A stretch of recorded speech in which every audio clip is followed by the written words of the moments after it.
Well, good morning, everybody, and welcome to the Time is Now press conference to commemorate the lives lost at Virginia Tech 14 years ago today and the over 495,000 Americans who have died from all forms of gun violence since then.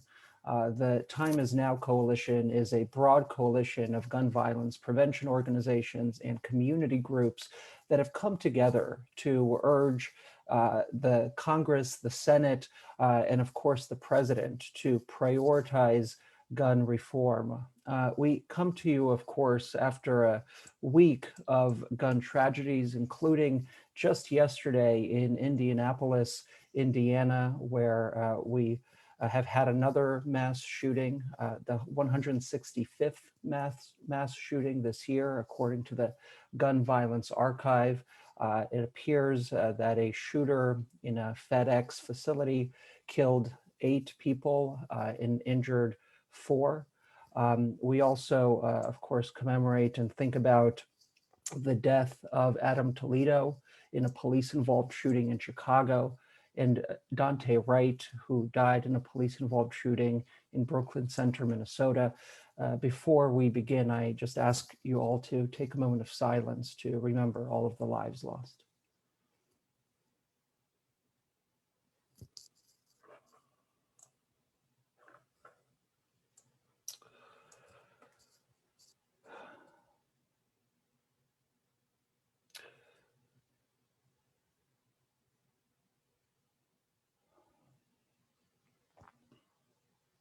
Well, thank you all.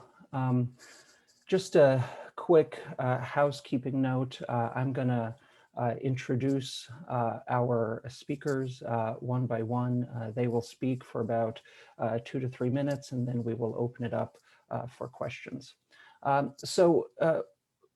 In the early months of President Biden's administration, we've seen action from the House of Representatives, which passed 2 measures to strengthen our nation's background check system.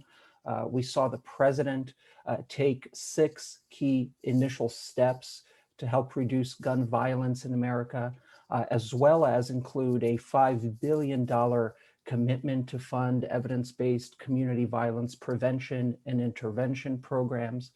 But we haven't seen the Senate do anything at all.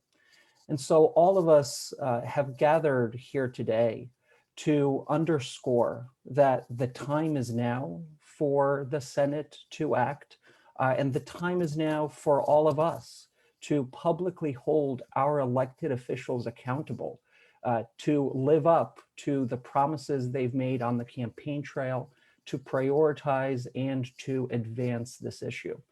Specifically, we are happy to see that there are negotiations to try and find 60 votes for a background check legislation, a bill that would expand background checks across the country.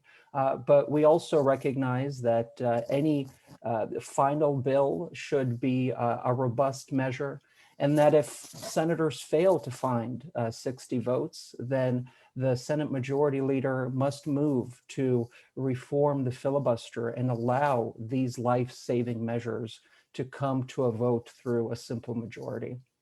We also are here to commemorate the president for taking the initial steps that he did, but to also urge him to go further and to prioritize legislative action on gun reform by making it clear in his joint congressional address on April 28th that gun violence reform is a priority for him, that he will work with senators to get it across the finish line, and that he will work to protect the $50 billion investment in his jobs plan for community-based programs. With that, I would like to bring up Peter Reed, whose 19-year-old daughter, Mary, was one of 32 students and faculty members killed at Virginia Tech 14 years ago today. Peter. Thank you, Igor. It was 14 years ago today, April 16, 2007, When I was at work here in Northern Virginia, my daughter had just returned to the campus of Virginia Tech in Blacksburg. The weather that day was terrible, more like December than April, almost Macbethian. And later that day, the emergency responders could not fly helicopters to the campus, so the emergency vehicles raced down Interstate 81 through the Shenandoah Valley to try to rescue and attend to as many of the wounded as they could. But unfortunately, for 32 students and faculty like my daughter Mary, that was all too late. And from that day until this, nearly 500,000 Americans have lost their lives to gun violence, which is almost unfathomable. It rivals the numbers of deaths from the pandemic. It comes close to the number of people this country lost in its civil war.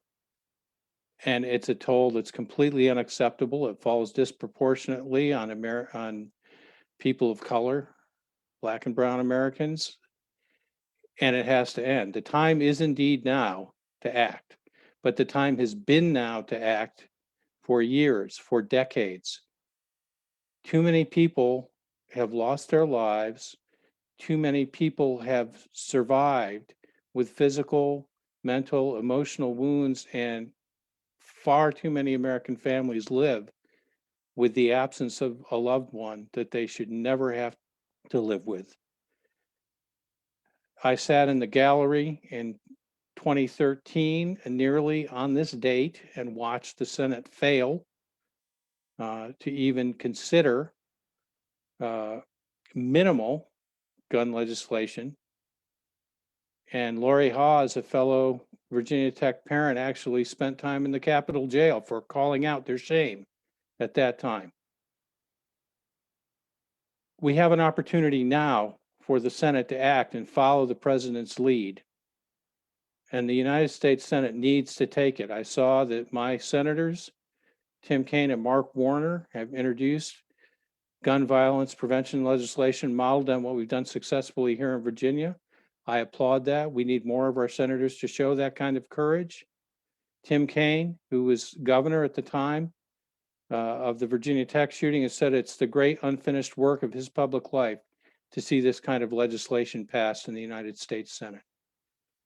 So I'm here to demand that the Senate act now and act on the legislation that's already been moved from the House. And you're going to hear from my fellow speakers about the variety of actions that they're taking and that we can all support to encourage our senators to do the right thing.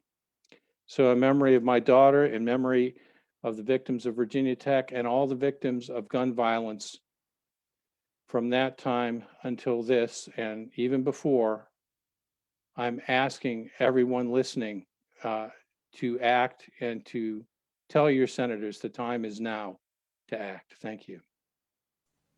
Thank you so much, Peter, and thank you for being here today on what must be such a difficult day. I want to bring up Andy Godard, whose son Colin was injured in Virginia Tech 14 years ago today. Andy?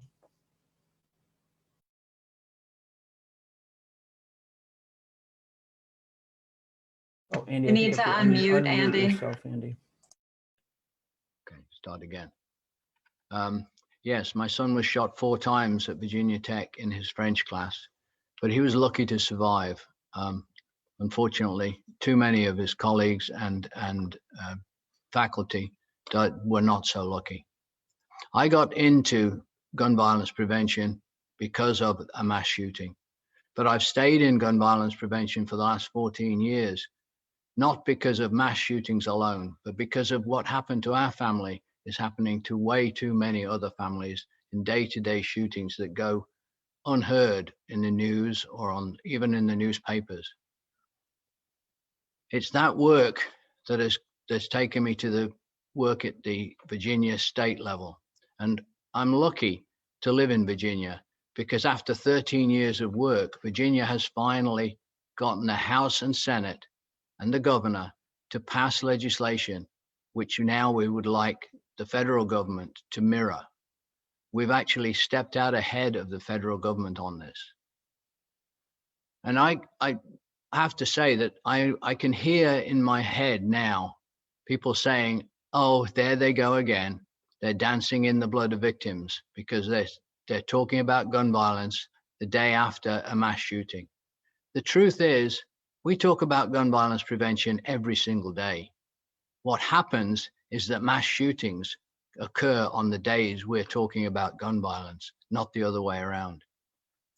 We have wonderful senators from Virginia in Congress. Warner and Kane have their own ideas about solving gun violence. But we don't send representatives to Congress to lead the nation in thoughts and prayers. We send them to Congress to do something about the problems of today, the problems we face today and are likely to face tomorrow. Gun violence is one of those problems.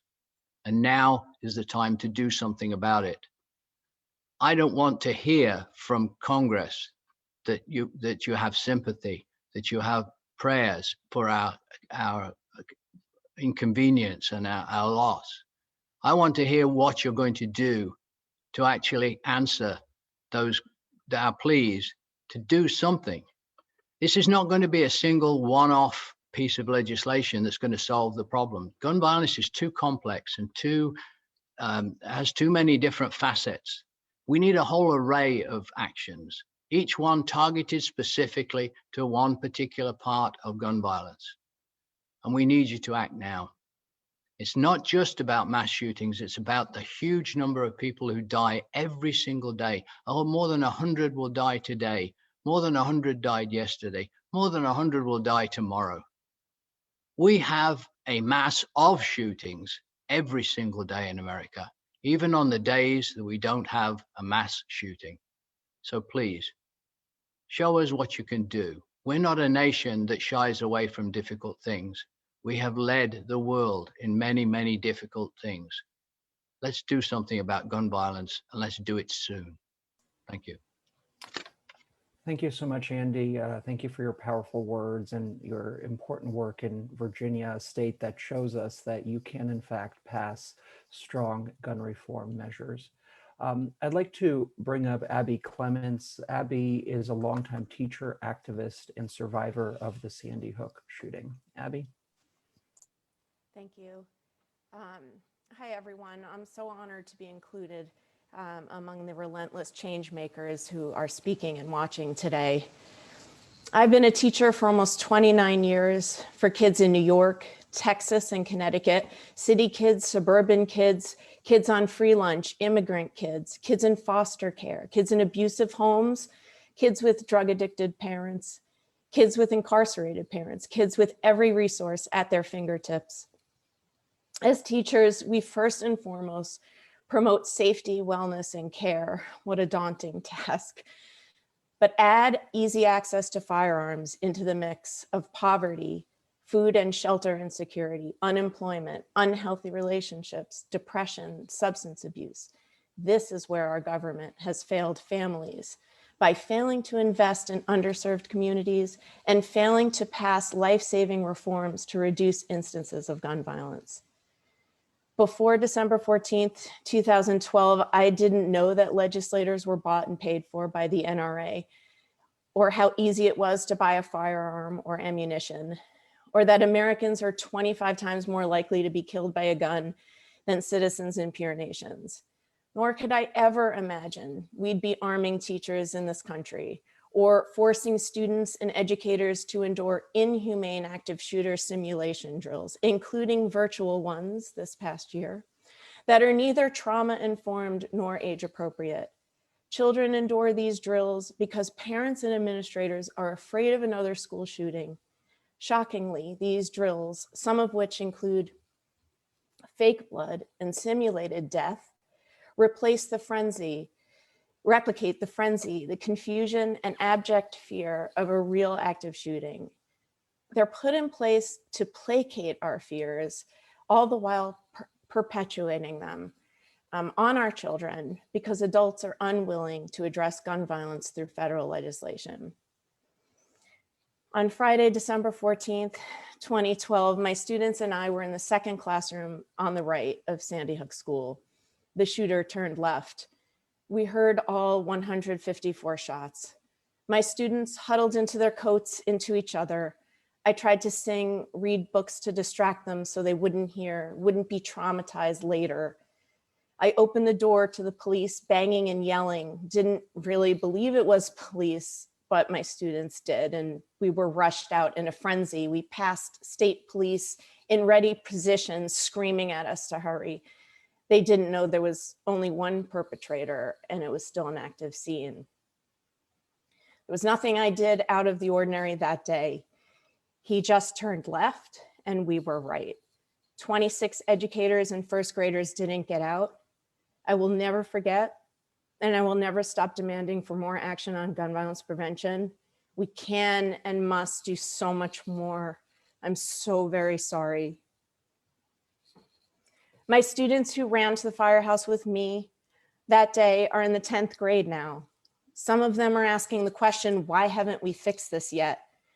Our political leaders have let them down, and so many activists, survivors, impacted families and communities all over the country with inaction on this public health crisis.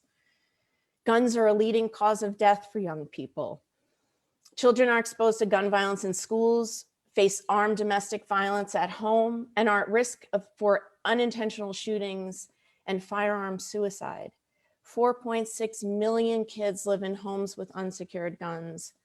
And add in the stress of job loss, illness, death of loved ones, isolation from the COVID pandemic, and around 50 million more guns in circulation.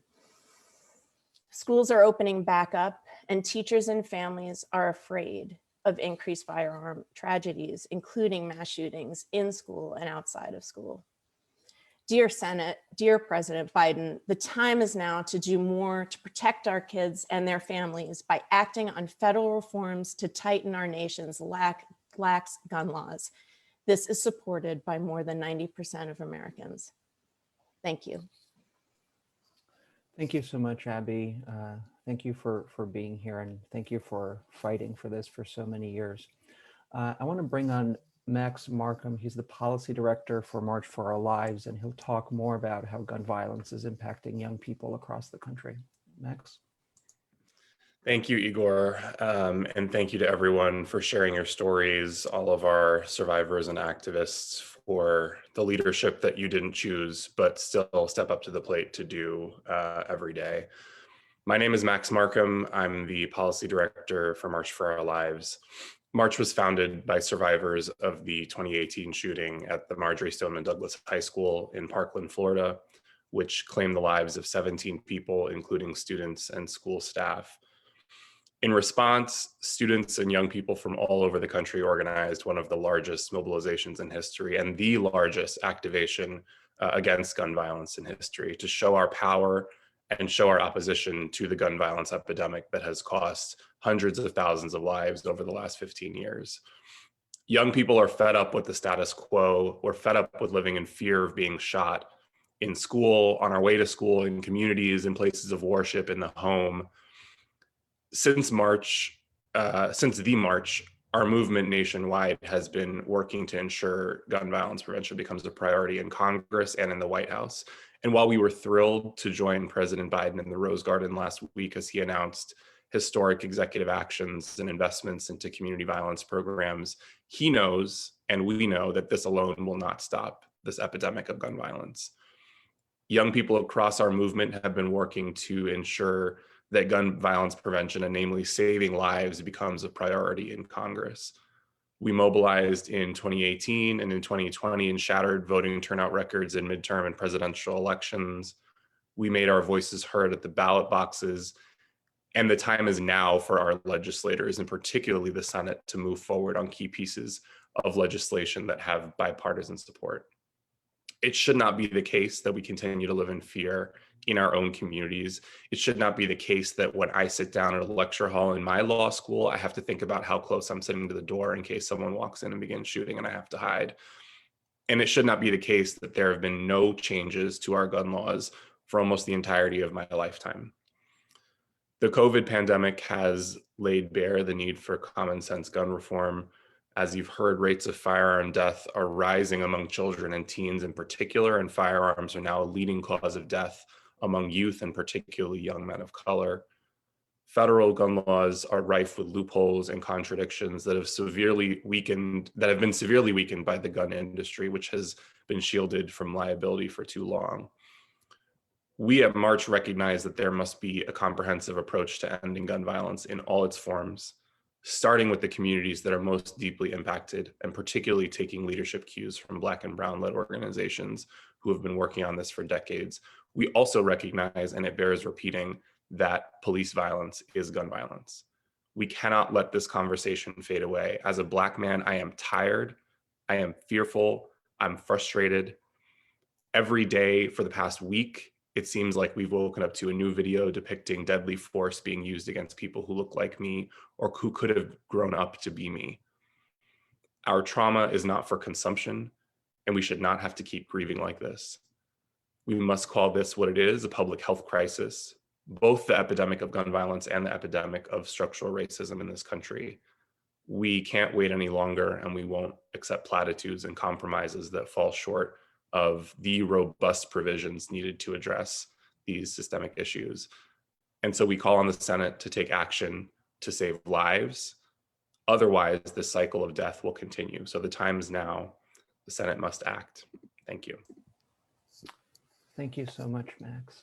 I want to bring up Greg Jackson. He's a survivor of gun violence and the National Advocacy Director at the Community Justice Action Fund to talk more about everyday gun violence in our communities. Greg? Yes, good morning, and thank you for having me and allowing me to be a part of this conversation. I joined this movement like so many other folks on this call, not by choice, but by circumstance. For me, on April 21st of 2013, I was shot as a bystander next, literally half a block from a conflict. And when I was shot, it wasn't like the movies. The bullet hit 2 arteries, and I found myself nearly bleeding to death. And when I arrived at the hospital, I wasn't met with surgeons and nurses. I was met with police investigators who were trying to solve a crime while I'm in the emergency room fighting for my life. And after navigating through them, I was finally able to meet my surgeon, and he shared that I only had about 26 minutes to live due to blood loss. Thankfully, I survived that surgery and the 6 surgeries afterwards, and the 21 days in the hospital and 6 months of recovery.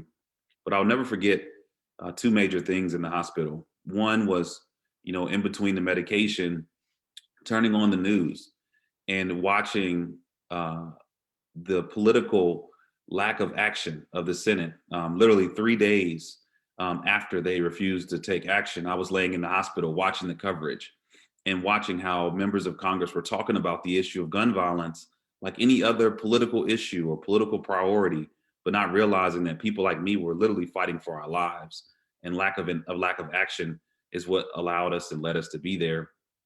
I also will never forget my nurse said that, every day men and women just like me come through these doors and they go back into the community. And that's what kind of sparked me to look at the crisis a little bit closer, because I had already lost a childhood friend to gun violence. I had nearly been shot 4 times. And so for me, you would think this was happening to everybody. But it wasn't. In America, this is the #1 cause of death for Black men, the #1 cause of death for Black youth, the #2 cause of death for Black women and Latino men. And this crisis has blown up astronomically. And when we look at gun violence and what has happened since that day I was in the hospital, nearly 800,000 people have been shot, injured, or killed by gun violence. That's nearly 1 million people. And since that day in April 18th, when Congress refused to take action, we've been waiting, and lives have been lost all along that way. And not only have lives been lost, but communities have been destroyed, individuals have been traumatized forever, but also our economy is being destroyed. We always associate death and violence as a crime issue, but we overlook the economic impacts and the public health impacts. Every year, over $280 billion are lost from our economy because of this crisis of gun violence, which means since I was shot, that's nearly $1.6 trillion of our economy that's been lost. And that's due to hospital fees, investigation costs, loss of earning potential, and so many other factors. And in any other crisis where we have lost 800,000 people over that amount of time, or any other crisis where we've lost that amount of dollars, we've seen political action, except for the crisis of gun violence. And so we're here to advocate for action, but not just action with simple policy change, but also investment in solutions that we know work. Solutions like focused services for survivors and those who have been directly impacted. The saddest thing about all of these mass shootings that we've seen is when the dust settles, the families and the individuals will not necessarily receive services to deal with their trauma. They won't necessarily have the support or resources to relocate if they're still in a harmful environment, or get the mental health support or even economic support if they take time from work. And there are programs that do that, and those programs have seen tremendous results. When I say evidence-based programs, we're talking about violence intervention programs, cognitive behavioral therapy programs that work with those who are most at risk to cause harm before they cause harm, and programs that really wrap around with services, communities, and neighborhoods that have the most risk factors for violence. We've seen in certain cities violence reduced by 80% when we invest in these efforts. And we're still here demanding Senate to invest in life as opposed to paying for death, like we have done for so many times.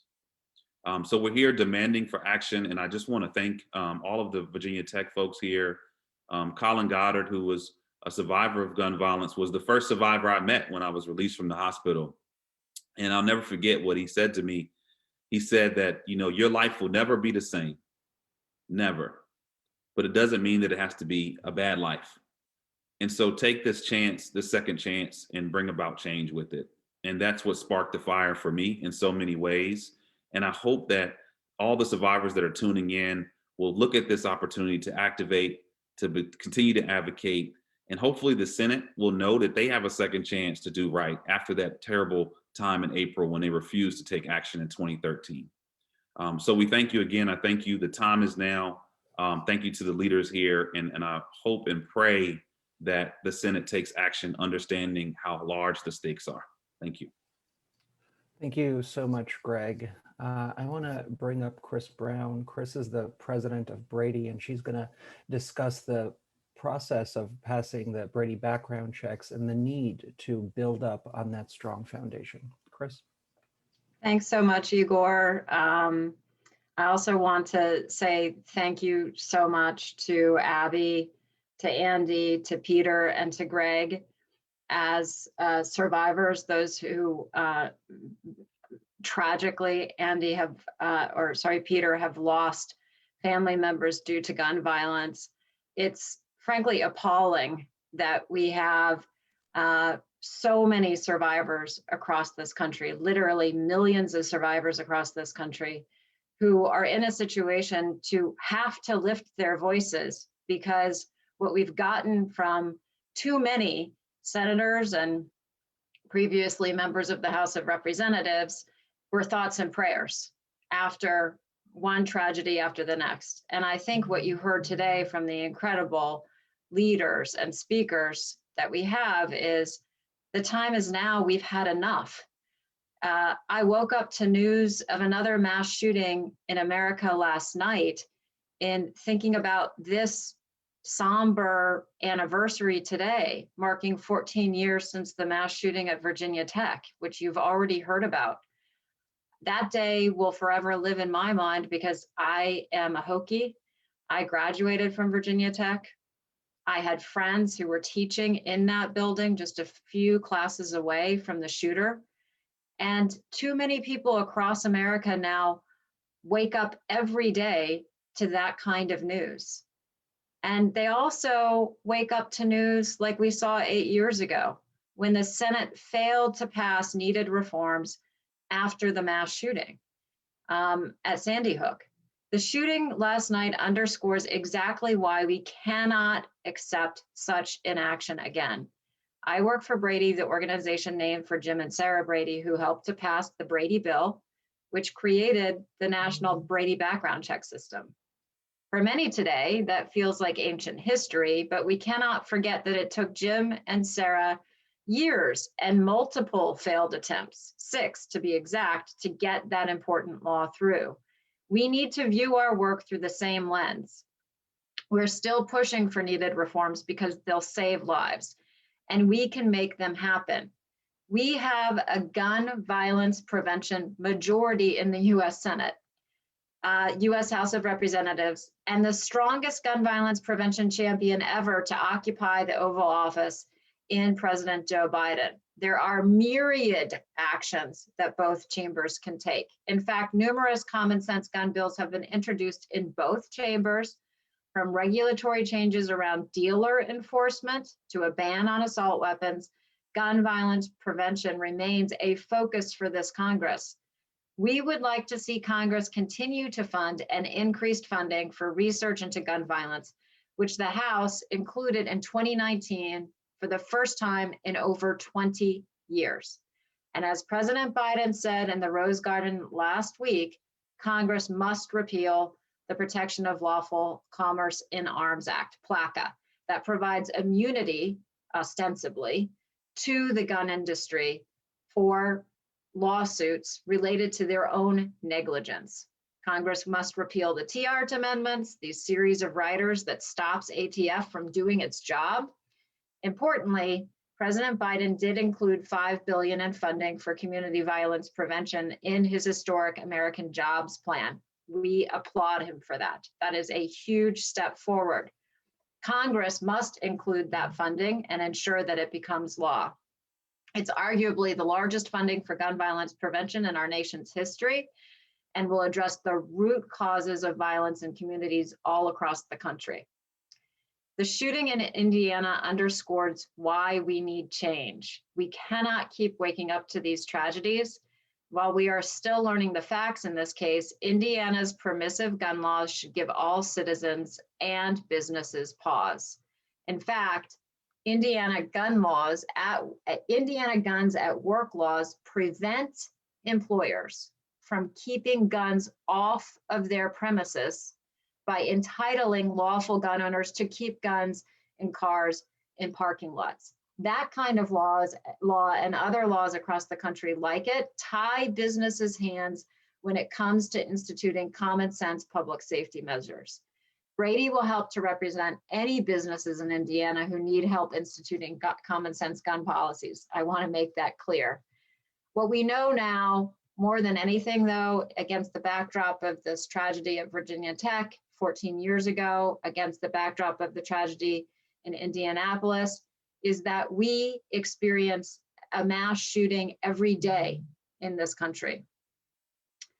We have lost in the time, and others have said this, hundreds of thousands of Americans from failing to act. And the time is now to move forward. The House of Representatives has passed H.R. 8 and H.R. 1446. They are sitting in the Senate. We know there are efforts to seek 60 votes for legislation, but we will not accept or support defeat. We want these bills to come to the floor, and should senators fail to find at least 60 votes to pass these foundational life-saving reforms supported by 90% plus of Americans across this country, gun owners or not gun owners, then the Senate Majority Leader must move to alter the filibuster and allow this critical legislation to pass with a simple majority vote. We will no longer allow a small number of senators to repeat the tragic mistakes of the past. They must not undermine progress on life-saving legislation that is supported by over 90% of Americans, including Republicans and gun owners. Thank you. Thank you so much, Chris. Poe Murray is the chairwoman of the Newtown Action Alliance, and she's going to talk about the long effort to pass reforms on the federal level. Poe? Thanks, Igor. Well, today my heart is with Andy and Peter and all the other families impacted by the Virginia Tech shooting. And my heart is also with the families impacted by last night's shooting in Indianapolis. This morning, I'm sad, angry, and impatient. And I'm asking the same question I've asked myself for the last 8 years. If not now, then when? I'm a mother of 4 children. I've lived in Sandy Hook for 22 years. My children attended Sandy Hook Elementary School before the tragic shooting. I have been leading the Newtown Action Alliance since my neighbor used weapons of war to kill 20 children and 6 educators. Many of the children killed live in my neighborhood, one of the safest neighborhoods in the nation, where we allow our kids to walk and bike to their friends' homes without fearing for their safety. Like many, I never thought gun violence would impact our community, but it did. It was a horrific mass shooting that happened in Sandy Hook, and it can happen anywhere, and it has. 4 months after the Sandy Hook tragedy, the Connecticut General Assembly responded by passing the second strongest set of gun laws with strong bipartisan support. We expected Congress to do the same. Sadly, Congress failed to pass a background check bill that was essentially written by the NRA. And we've been waiting for over 8 years for Congress to pass a bill, any bill. There are so many, like Chris mentioned. Since then, there have been thousands of mass shooting incidents where 4 or more people have been shot and too many mass murders. San Bernardino, Fort Lauderdale, Parkland, Nashville, Santa Fe, Isla Vista, Virginia Beach, Highlands Ranch, Orlando, Charleston, Gilroy, Dayton, Midland, Odessa, Navy Yard, Colorado Springs, Las Vegas, Oregon, Pittsburgh, Sutherland Springs, Thousand Oaks, Atlanta, Boulder, Philadelphia, Chicago, and now Indianapolis. Americans from all corners of our nation are being killed and injured due to federal inaction. Every single day, over 300 people are shot and 100 people are killed, 9 of them being children. When will it be enough for Congress to finally take action on this public health crisis in our nation? We have run out of patience. We are done with the obstruction on bills that are supported by the majority of Americans. The House of Representatives passed gun bills last month, and President Biden announced his executive actions last Thursday. The time is now for the Senate to act. If I were a congresswoman, a senator, or the president, I would do everything in my power to stop the bloodshed. The lack of urgency and the low-hanging fruit approach has hurt our efforts to save lives. The bar has been too low. The House of Representatives should pass more gun bills to pressure the Senate. The negotiating point for the Senate should not be with the background check bills alone. It will not be enough to end the gun violence crisis in our nation. We need Republicans to stop weakening the gun laws in the states and Congress to pass a set of comprehensive gun bills that will end all forms of gun violence. We have a roadmap for them. It's called the Denver Accord. It's all there. I applaud the Senate Democrats for trying to seek bipartisan support for the background check bills, but I don't want them to make the same mistake they made in 2013 after 20 children and 6 educators were senselessly murdered. We were told the Manchin-Toomey bipartisan bill with NRA giveaways would pass, but it didn't. We got bamboozled by Mitch McConnell, the GOP, and the NRA. It's time for the Senate Democrats to smarten up and end the filibuster and give us a vote on a comprehensive package of life-saving gun bills, including universal background checks on guns and ammunition sales, assault weapons ban, safe storage, permit to purchase, waiting periods, and IRPA. Congress must also repeal PLACA to hold the gun industry accountable, fund community violence intervention programs to invest in communities most impacted by gun violence, pass the George Floyd Policing Act, and also pass S1 for the People's Act so that those who support gun violence prevention can vote. We passed strong gun laws in Connecticut, and gun owners still enjoy their Second Amendment rights, and guns were not confiscated. The Senate GOP must stop spreading NRA lies to Americans. We know the policies that will save lives. Americans know it, and all members of Congress know it too. They want Congress to act. America wants Congress to act. The time is now for the Senate to do their job and start protecting all of us and all of our communities. The time is now. Thank you. Thank you so much, Poe. Fatima Lauren Dreyer is the Executive Director of the Health Alliance for Violence Intervention, or HAVI, which is committed to furthering the work of violence prevention and intervention. Fatima? Thank you so much. And it's quite an emotional day given the violence that continues to rage in our communities. Thank you for having me here. I represent one of the many strategies that can be deployed to provide life-saving care for those who are victims of violence and at risk of further violence. The model that I represent at the Health Alliance for Violence Intervention is hospital-based violence intervention programs. Violence is the leading cause of death, the leading cause of death for Black boys and men in this country, and has been so for decades. And the second leading cause of death for Latino boys and men and Black women. What does this mean? This means that right before I came to this press conference, I sat with hospital staff who watch day in and day out young people of color enter their hospitals having been harmed, without the support to put them out of harm's way when they leave the hospital.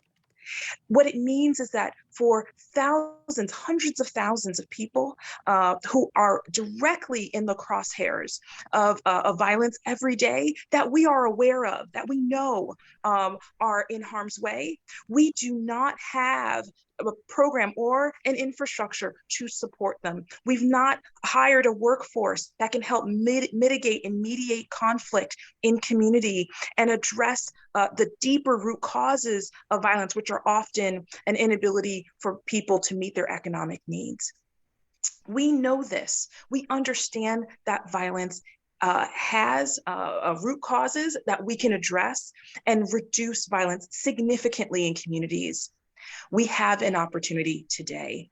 We praise President Biden for a historic commitment of $5 billion in the American Jobs Plan and an additional $1 billion in executive action deployed from 26 programs throughout various agencies to support the vital work of community violence intervention.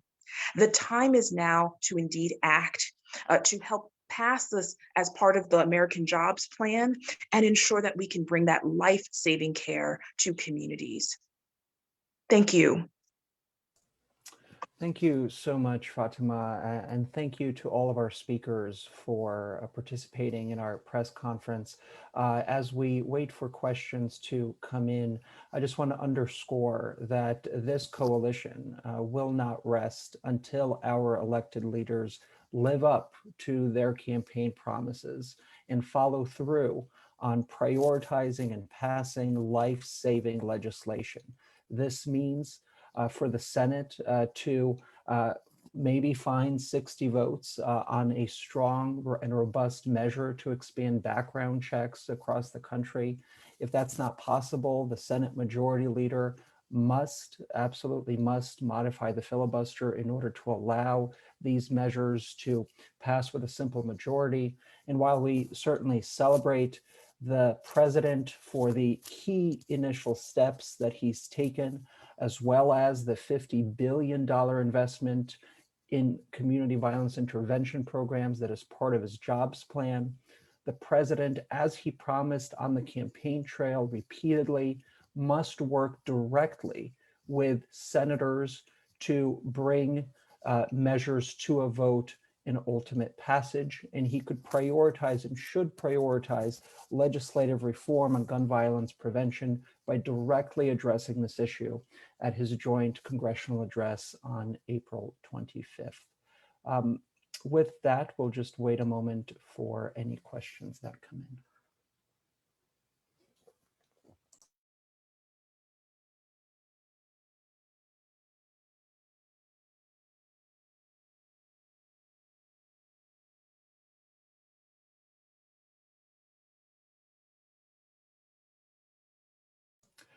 All right, well, thank you all for joining us. Thank you all for those who watched. And just to underscore, we have seen what presidential leadership can do We have seen what leadership from the Senate Majority Leader can do when it comes to passing COVID relief measure that was overwhelmingly opposed in the Senate.